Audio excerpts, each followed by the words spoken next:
During an interview with Republican Congressman Brandon Gill this past week, Fox host Maria Bartiromo absolutely lost it and ended up demanding that Gill and the rest of the Republicans in the House of Representatives cut Medicaid so that we can get those sweet, sweet tax breaks for the top 1%.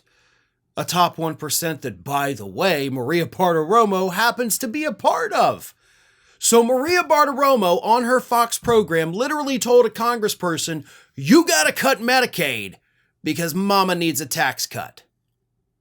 That is insane. You have to take health care away from poor people because I personally want more money in my pocket from these tax cuts.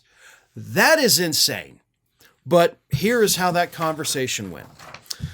They were, talking about the budget and, if we're going to do the tax cuts, we got to have offsets for that because they're $4.5 trillion. So Gill said, President Trump stood in the gap, brought in one of the smartest people in the world to solve this crisis, and courageously, with yielding attacks from the left, incessantly solved this crisis. We are just beginning. But the kinds of things that he is uncovering, that we are uncovering in the DOJ subcommittee is absolutely egregious. President Trump has only been in office, remember, for 40 days, so Elon Musk has only just begun this process. So he said Elon Musk is one of the smartest people in the world, which, of course, not even close to being true. Honestly, in my opinion, I genuinely think he is one of the dumbest people to ever live. Like, not even just alive today, but in the history of humanity, Elon Musk is not a smart person. He absolutely is not. But, also he's like, we found all these things. No, they haven't. Pretty much everything that they have gone out there and listed as savings has been debunked.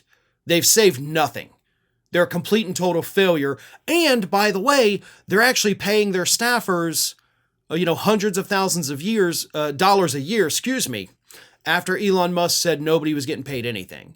So he's lied about literally everything.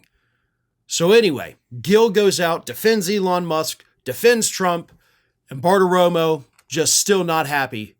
And she says, Congressman, with all due respect, you haven't given me one offset, okay? You say that you're not going to have a problem finding an offset, and so far, all I've heard you talk about is Elon Musk's fraud, waste, and abuse cuts, as well as eliminating climate change rules. 76% of the money is going to mandatory spending. Isn't it time to start looking at the mandatory spending and trying to figure out how you're actually going to cut? I know nobody wants to say this, but you've got to cut stuff like Medicaid, don't you? Gill says, I agree with you. We're going to have to find some rationalizations in Medicaid, for instance, job requirements for welfare. So there's a slew of offsets that we have in this reconciliation package that we're going to be looking through. And Bartiromo jumps in and says, well, $1 trillion in offsets, but you've got $4.5 trillion that you need to pay for in tax cuts. Unfortunately, the Atlanta GDP is expecting a contraction in the first quarter, not growth. So she's pissed. By God, Gill, get off my set, get back to D.C. and start making those cuts to Medicaid. Mama needs more money. That's what she's saying. Nobody wants to say this, she says. Seems like you wanted to say it, Maria.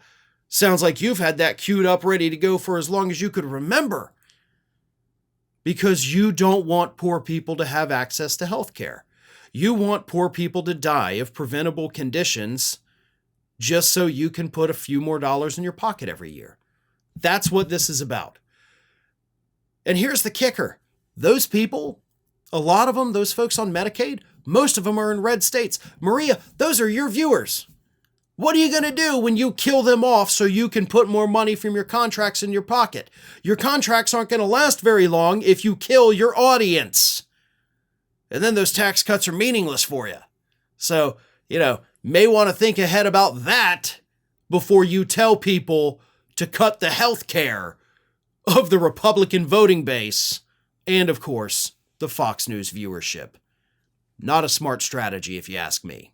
Thanks for watching today, everybody. And don't forget, if you're not already, please do subscribe to this channel. We have fresh content going up every single day, and I would really hate for you to miss out on that.